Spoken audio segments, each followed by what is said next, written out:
네, 유진투자선물의 이주원 연구원 연결하겠습니다. 연구원님 안녕하세요. 네, 안녕하세요. 네, 오늘 환율이 1,210원대에서의 좀 저항이 느껴졌던 것 같습니다. 상승과 하락 압력이 좀 팽팽했던 것 같은데요. 이슈들 한번 확인해 볼까요? 네, 맞습니다. 오늘 원달러 환율 상승 후 반락은 했는데요. 아무래도 오늘 미국의 휴일이면서 여기에 한산한 움직임이 환율의 어떤 하락을 이끌었던 것으로 보여집니다. 오늘 원달러 환율은 지난 금요일 종가 대비 2원 50전 하락한 1210원 90전에 마감을 했습니다. 오늘 환율은 중국 증시의 상승 및 여기에 롱스탑에 반등하는 모습 보였는데요. 원달러 환율은 오늘 여기 환율을 반영하면서 지난 금요일보다 60전 상승한 1214원에 출발을 했습니다. 상승 출발한 원달러 환율은 장 초반 외연 지점들의 매수가 나오면서 1216원 80전까지 상승폭을 키웠습니다. 하지만 이후에 위안화가 절상고시 되면서 위안화 흐름이 안정이 됐고요. 그러면서 하락 전환을 했습니다.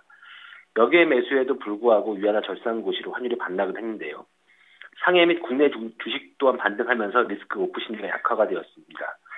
수급은 결제 우위였음에도 불구하고 미국이 휴일이었기 때문에 여기에 NDF 매수가 한산했고요.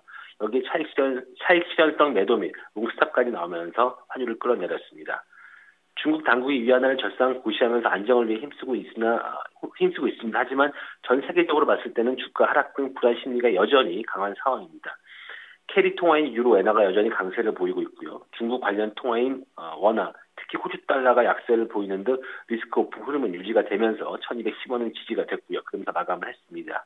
오늘 환율은 1209원 60전에서 1216원 80전의 거래 범위를 형성했습니다. 네, 증시와 마찬가지로 전강 후약의 패턴을 나타내면서 상승 출발했지만 하락권으로 마감이 됩니다. 1210원에 걸치면서 지금 턱걸이하면서 마감이 나왔는데요. 내일장에서는 아래쪽으로의 좀 가능성을 조금 더 열어둬야 될까요? 어떻게 보실까요? 네, 일단 아래쪽으로의 가능성을 좀 더 열어두고 있는데요. 일단 중국 인민은행이 오는 25일부터 역외 위안화 거래은행에 대해서 지급 준비율을 부과할 것이라는 보도가 나왔습니다.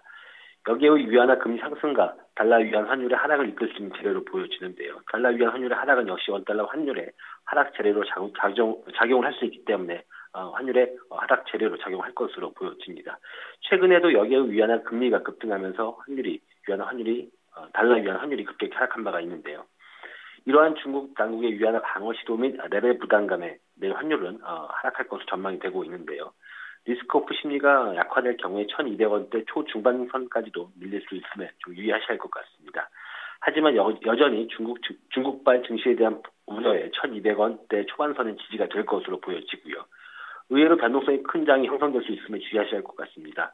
환율의 예상 범위는 1205원에서 1215원입니다. 네, 오늘 말씀 잘 들었습니다. 고맙습니다. 감사합니다. 네, 지난주까지는 계속해서 위쪽으로의 좀 가능성이 열려 있었습니다. 오늘 장에서 전강 후약의 패턴이 나오면서 내일 장에서는 아래쪽으로 방향 잡을 가능성을 높게 보고 있는데요. 중국 당국에서 위안화 방어 포지션이 나오면서 하락 압력이 가해질 것으로 예상이 되고 있습니다. 이주원 연구원과 함께 외환시장 마감까지 살펴봤습니다.